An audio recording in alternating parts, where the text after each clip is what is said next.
Morning students, जैसा कि आप सभी विद्यार्थी जानते हैं कि अब ये आपका तीसरा क्लास है।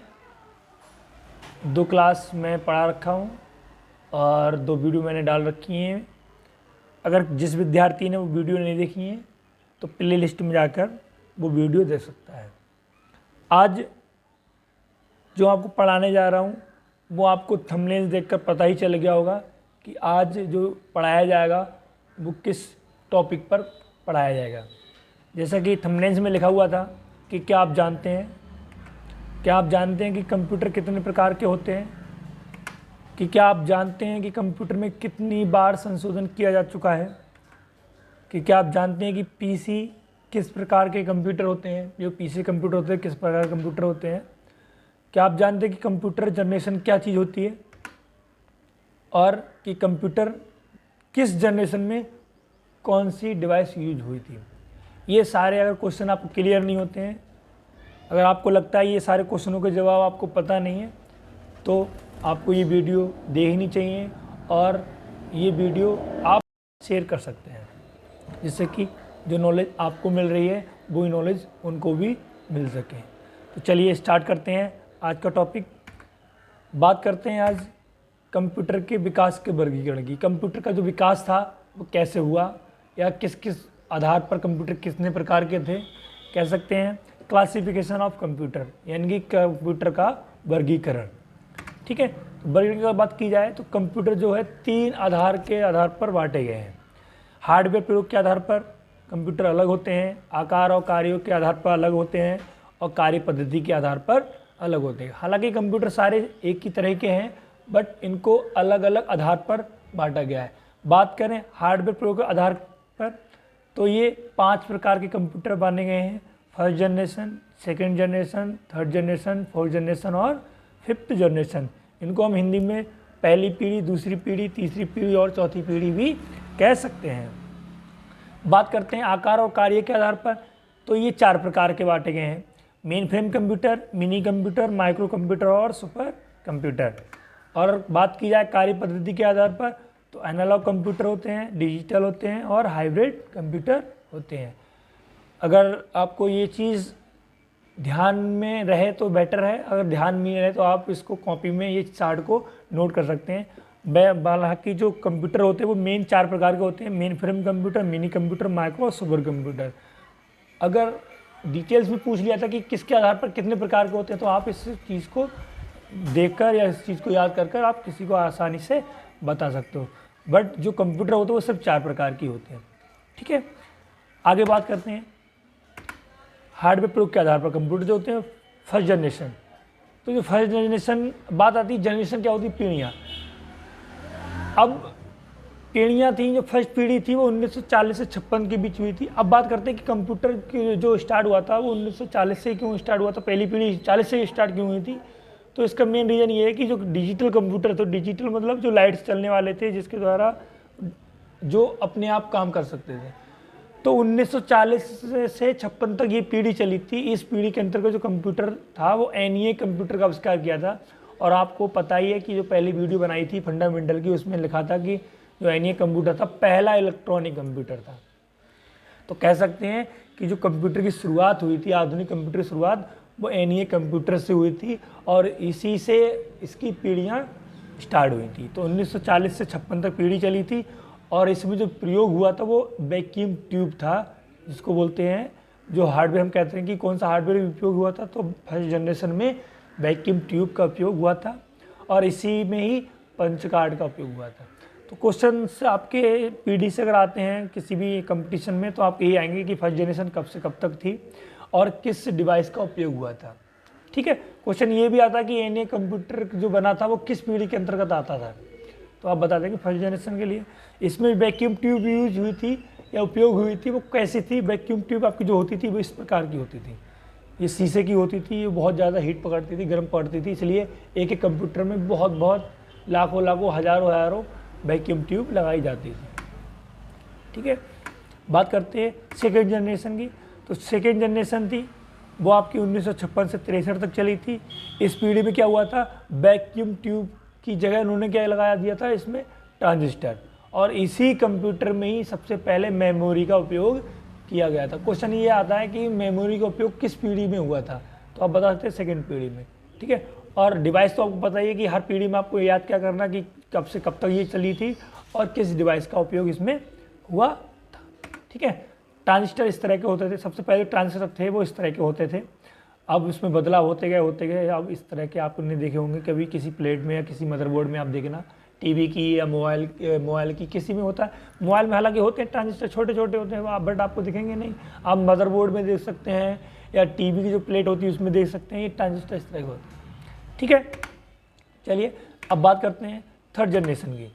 जो थर्ड जनरेशन थी वो आपकी 1964 से 1971 तक चली थी, और इस पीढ़ी के अंतर्गत क्या हुआ, वैक्यूम ट्यूब की जगह ट्रांजिस्टर यूज हुआ, और ट्रांजिस्टर को भी हटाकर उन्होंने क्या लगा दिया था, आईसी।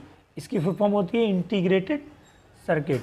अगर आपको पता ना हो कि जो आईसी बनती है वो किस धातु से बनती है, तो मैं बता दूंगा आपको, वो जो धातु होती है वो सिलिकॉन धातु होती है, जो रेत में आपकी पाई जाती है। ठीक है, तो इस के अंतर्गत किसका उपयोग हुआ था आपको पता होना चाहिए, आईसी का उपयोग हुआ था। इसको इंटीग्रेटेड सर्किट बोलते हैं, फुल फॉर्म है ये।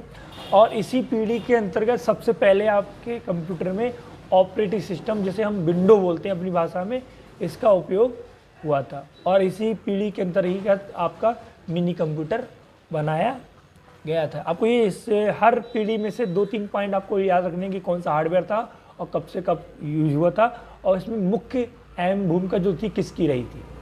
ठीक है, तो इसमें ध्यान रखना कि आपको ऑपरेटिंग सिस्टम क्वेश्चन ये आता है कि ऑपरेटिंग सिस्टम किस पीढ़ी के अंतर्गत बनाया गया था, तो आप बता सकते हैं थर्ड जनरेशन के अंतर्गत। ठीक है, आईसी आपकी इस तरह से होती हैं, आपने देखी होंगी किसी भी डिवाइस में लगी हुई इस तरह से ब्लैक और पिन लगी होती हैं। ये ट्रांजिस्टर है, ये इस तरह से। ठीक है, बात करते हैं अब फोर्थ जनरेशन की। तो फोर्थ जनरेशन जो थी वो 1971 से 1995 तक चली थी, और इस पीढ़ी के अंतर्गत जो जिसका उपयोग हुआ था वो प्रोसेसर का उपयोग हुआ था। और प्रोसेसर को हम अपनी भाषा में क्या बोलते हैं, माइक्रो प्रोसेसर। आज के जो कंप्यूटर हैं, कह सकते हैं जो आधुनिक कंप्यूटर हैं इस समय जो चल रहे हैं प्रेजेंट टाइम में, इसको हम बोलते हैं पीसी कंप्यूटर। तो उसमें प्रोसेसर ही यूज होता है। अब ना ट्रांजिस्टर का उपयोग होता है, ना वैक्यूम ट्यूब का, ना आईसी का, सबसे ज़्यादा माइक्रो प्रोसेसर का यूज होता है। वो होता कैसा है वो बता देता हूँ। ये आपका मदरबोर्ड होता है इस तरह से, इस मदरबोर्ड के बीच में लगा हुआ होता है प्रोसेसर। ये होते हैं ये प्रोसेसर हमारे, ये 4 प्रकार के हैं। कोर 2 आता है, ये है कोर 2 आपका। कोर i3 आता है, i7, i5, बहुत सारे वर्जन आते हैं प्रोसेसर के। जितना अच्छा प्रोसेसर होता है, जितना बड़ा प्रोसेसर, उतनी ज़्यादा स्पीड देता है। तो ये प्रोसेसर होते हैं। अब इनका उपयोग होता है, जितने भी कंप्यूटर आपके जो अब आ रहे हैं उनमें कंप्यूटर इन्हीं डिवाइसों का उपयोग होता है। ठीक है, बात करते हैं फिफ्थ जनरेशन की। तो फिफ्थ जनरेशन 1995-7 तक चली थी, और इसी पीढ़ी के अंतर्गत जो उपयोग हुआ था वो आर्टिफिशियल इंटेलिजेंस का उपयोग हुआ था। अब आर्टिफिशियल इंटेलिजेंस क्या होती है, इसको एक तरह से हम कह सकते हैं प्रोग्रामिंग का उपयोग हुआ था।